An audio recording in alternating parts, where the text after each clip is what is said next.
Claudine Barreto ang huling naging pag-ibig ni Rico Yan. Alamin ang nilalaman ng puso ni Claudine.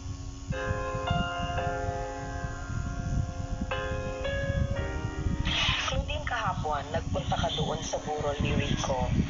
Ano yung naramdaman mo? Ikwento mo how everything happened. I was still in shock, nung pagpunta ko doon.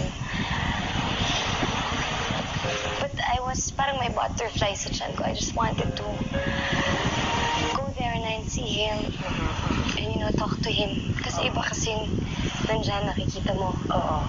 Iba pala talaga. So, nung nakita mo si Rico, it was a different Rico, of course. What came through your mind? How did you deal with it? I thought, at first, pagdating ko doon, my director, si Direk Man, was talking to me na, Claudine, ganito yun. Pagpasok mo, it's gonna be harder. Kasi nandiyan na, makikita mo